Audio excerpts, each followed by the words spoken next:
Merci de prendre le rendez-vous de l'actualité sur Eden TV. Mesdames et messieurs, bonjour et bienvenue.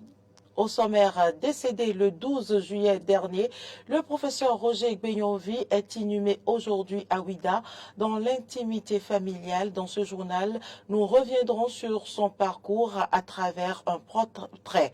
3 jours durant, les nouveaux bacheliers seront mieux informés sur les différentes offres de formation à l'université d'Abomey-Calavi, une initiative qui vise à mieux les orienter dans le choix de leur filière. Et puis hors de nos frontières, rumeur de coup d'État au Niger, le président Mohamed Bazoum serait gardé à son domicile par la garde présidentielle.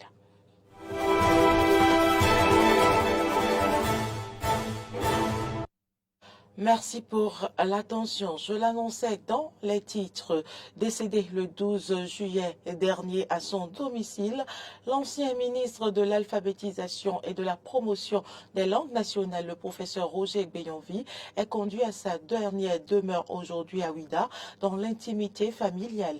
Homme d'engagement et de conviction, Peggy Ludovic Dagba a réalisé son portrait. Suivez plutôt. Roger Gbeyonvi est né en 1946 à Ouida, la cité historique béninoise. Amoureux des belles lettres, il les a enseignées à l'université d'Abomey-Calavi, jusqu'à jouir d'une belle retraite. Mais il ne fit pas que ça. Durant son parcours sur la terre, grand défenseur de la bonne gouvernance, Roger Gbeyonvi, le penseur libre, va aussi intégrer la société civile béninoise, dont il fut acteur et pas des moindres.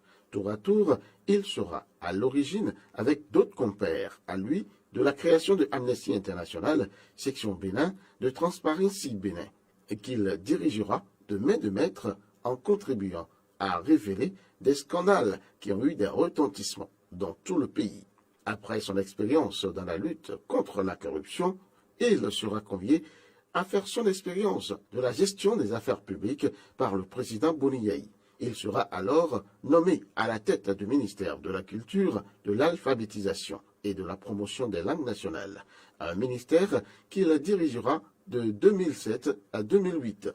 Quelques couacs avec les politiques de la mouvance d'alors et des inimitiés avec ses ex-collègues de la société civile vont l'éloigner de la vie politique et de son ancien milieu de prédilection, la société civile, pour le conduire dans une retraite paisible, mais qui ne va pas l'empêcher d'aller sur les plateaux de télévision et de radio, encore moins de nourrir son amour fou pour les chroniques qu'il publiait à cœur joie dans certains journaux béninois. Roger Gbeyonvi, le penseur libre, s'en est allé un mercredi 12 juillet 2023. C'est lui que pleure tout le Bénin. Salut l'intellectuel jusqu'au bout des doigts. Paix à ton âme.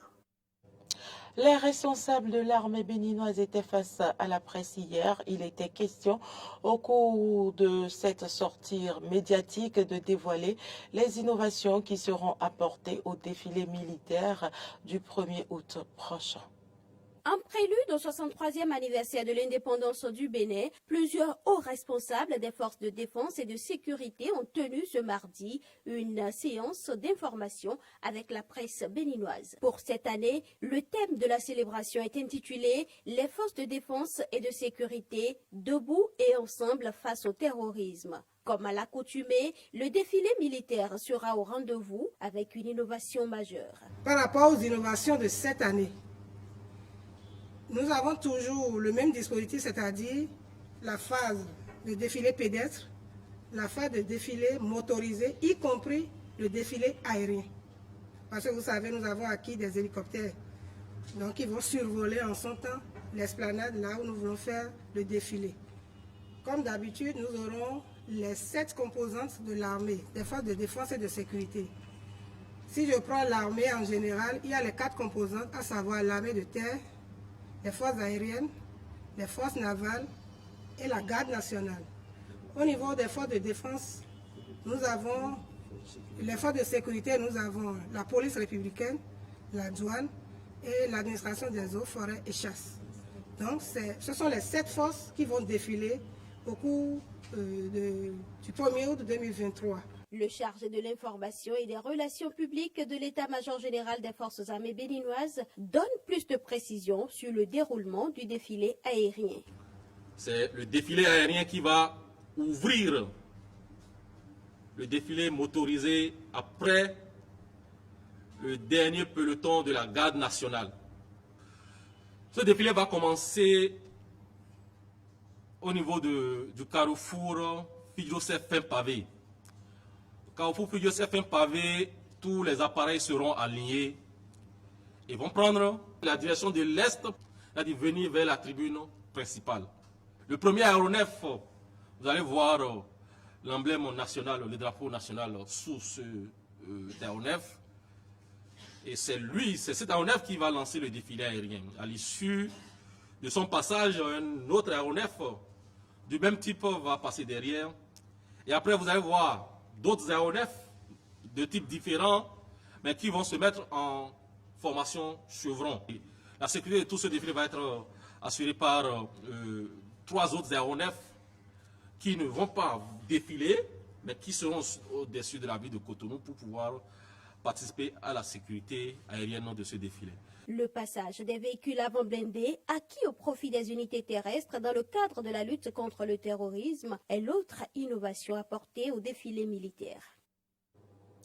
L'ancien président de la République du Bénin, Boni Yaye, a réaffirmé son militantisme politique. C'était à l'occasion du Conseil national de la formation politique, les démocrates à Porto Novo. On l'écoute au micro de nos confrères de Crystal News. Aujourd'hui, je parle en tant qu'ancien président, c'est vrai, mais en tant que militant aussi du parti. Militant du parti, pourquoi? Partout dans le monde entier, les anciens présidents ne se privent pas de ce devoir de militer dans un parti. Un parti, surtout qu'il s'agit d'un parti qui se dit démocratique.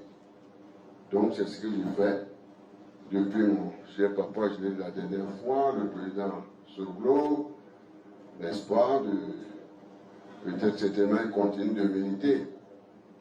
Et dans toute la sous-région, le continent africain, le monde entier, les anciens présidents militent toujours au sein d'un parti politique.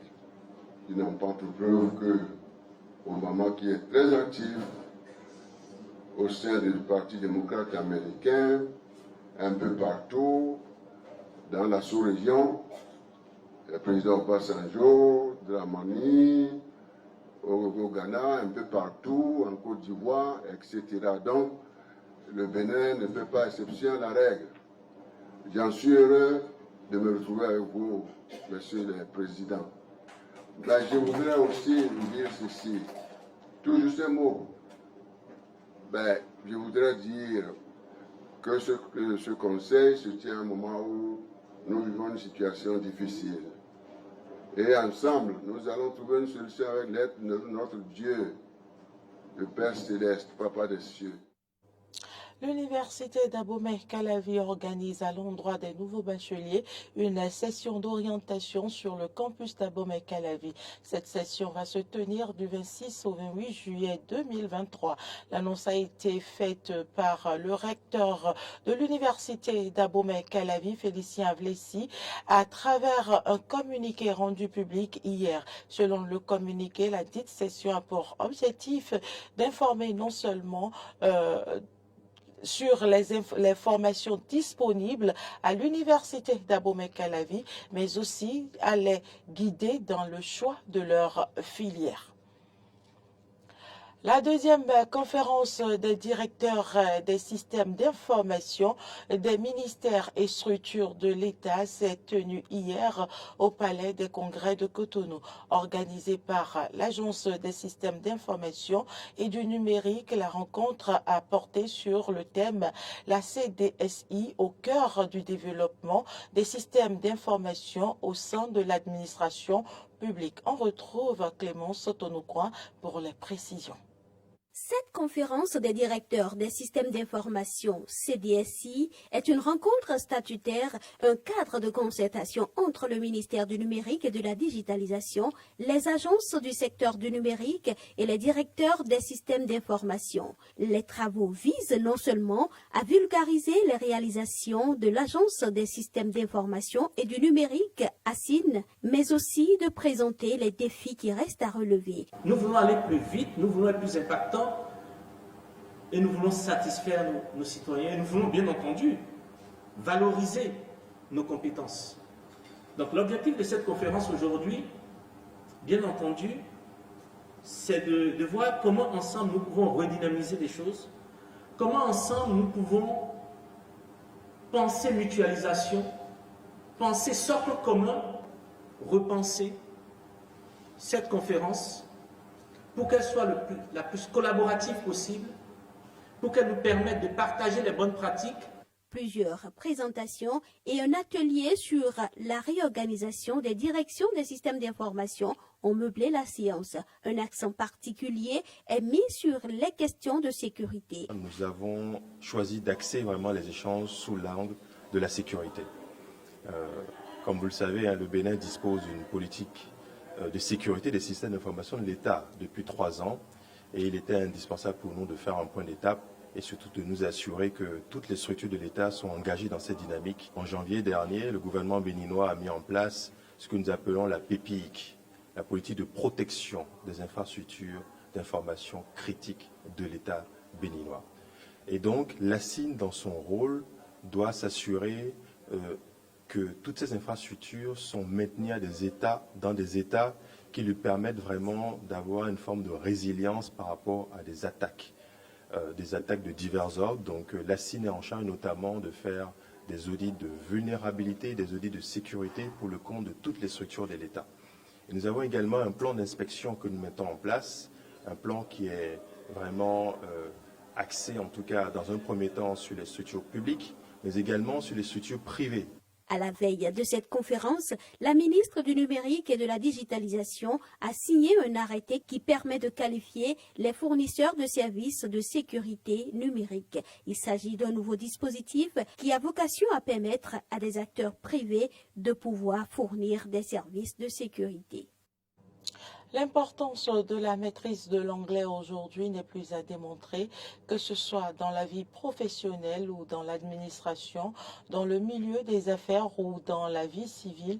L'anglais permet d'ouvrir bien de portes de succès, d'où la nécessité de maîtriser cette langue étrangère, nous dira Aline Goudjo, professeure d'anglais. Elle est au micro de Arthur Wendro.